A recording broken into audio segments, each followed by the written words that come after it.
sommes en ligne avec Denis Jacob, secrétaire général Alternative Police. Bonjour, merci d'être en ligne avec nous. Est-ce que vous avez d'autres informations concernant cette fusillade qui a eu lieu en plein Paris ? Non, pas d'autres éléments. Je crois que la procureure de Paris a fait le point très, très précis et détaillé de cette dramatique affaire. Trois personnes décédées. Nous avions eu cette information déjà depuis quelques moments.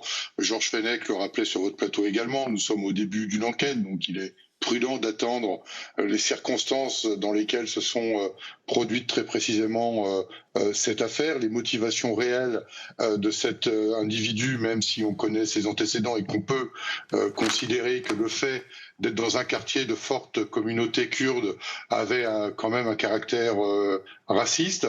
En tous les cas, l'enquête le déterminera. Une chose est sûre, c'est que pour le moment, la piste terroriste n'est pas retenue. Donc nous ne sommes pas dans un cadre d'affaires antiterroristes, mais bien de droit commun. Et donc, sur la personnalité, je peux juste vous dire que depuis qu'il a été pris en charge par les services de police et ausculté par les pompiers, l'individu est particulièrement calme.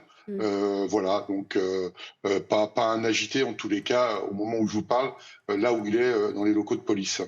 On parlait de ce quartier, c'est le 10e arrondissement, c'est en plein centre de Paris, un quartier très animé, populaire, multiculturel, vous le disiez également. Est-ce que c'est un quartier dans lequel la police est amenée à intervenir relativement souvent ?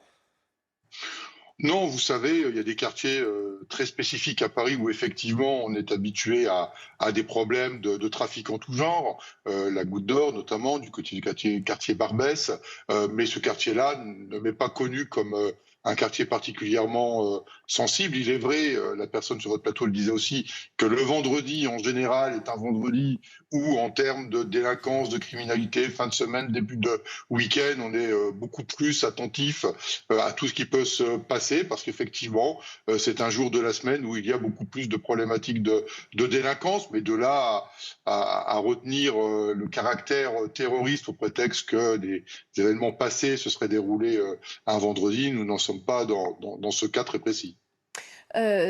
Là, le quartier a été bouclé, c'est la procureure de Paris qui le disait, la maire également du 10e arrondissement disait que voilà, il faut éviter que les riverains sortent, la police est sur place, elle effectue les investigations nécessaires pour justement avancer dans l'enquête. Mais comment se passe le travail de la police là ? Vous ne craignez quand même pas qu'il y ait d'autres tueurs, il n'y a pas d'autres craintes à ce niveau-là ?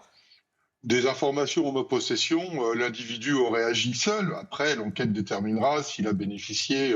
Mais je me répète, on est dans le cadre d'assassinat et de tentative d'assassinat. On n'est pas dans un cadre d'organisation terroriste où cet individu aurait potentiellement été aidé par d'autres personnes. Pour le moment, on n'est pas dans cette situation-là. L'enquête déterminera les tenants et les aboutissants, bien évidemment. Et là, on a effectivement sécurisé tout un périmètre, et c'est tout à fait normal dans le cadre d'une affaire aussi dramatique, c'est-à-dire préserver les traces et indices, faciliter le travail d'enquêteurs, de recueil des témoignages également, et tout cela nécessite que le périmètre soit bien fermé pour faciliter le travail et éviter de perturber les scènes de crime.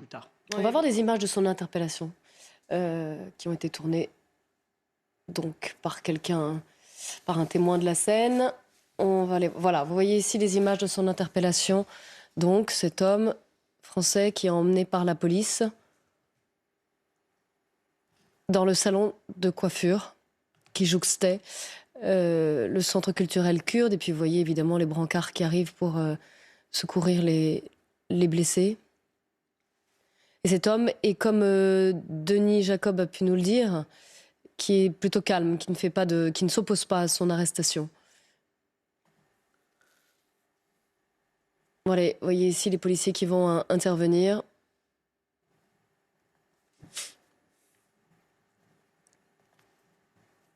Voilà, c'est un voisin qui nous a permis d'avoir ces images. Vous voyez les policiers qui rentrent. Denis Jacob, vous êtes toujours en ligne avec nous. Comment se passe une telle interpellation ? En plus, quand il y a quelqu'un qui est en train de tirer sur des gens désarmés, quelles sont vos méthodes ? Comment ça se passe ? Ah, vous savez, en général, on essaye d'envoyer des unités spécialisées. En l'occurrence, là, c'était la compagnie d'intervention de sécurisation. Mais on essaye, quand il y a notamment quelqu'un qui est forcené, qui est barricadé, qui ne veut pas ouvrir, en général, on fait appel au RAID ou d'autres interventions spécialisées. Là, on essaye de mettre en sécurisation, bien évidemment, la population environnante.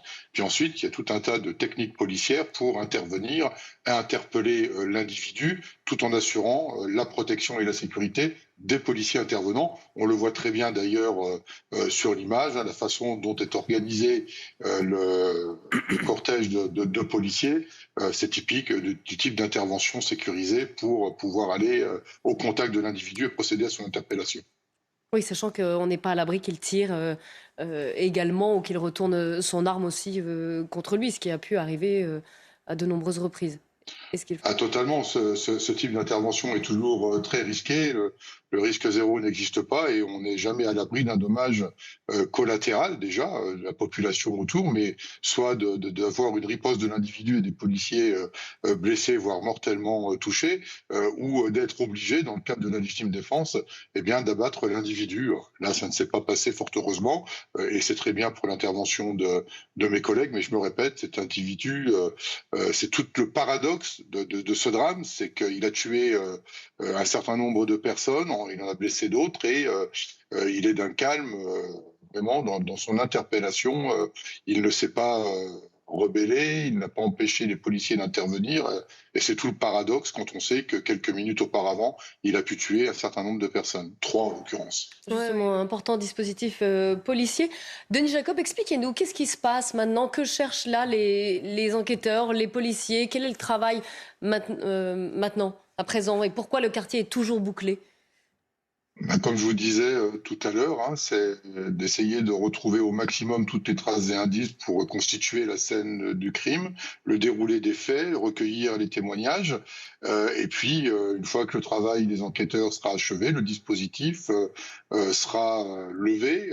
Vous savez, c'est l'intervention également de la police technique et scientifique, donc ça demande du temps, déploiement de matériel, donc ça peut prendre plusieurs heures.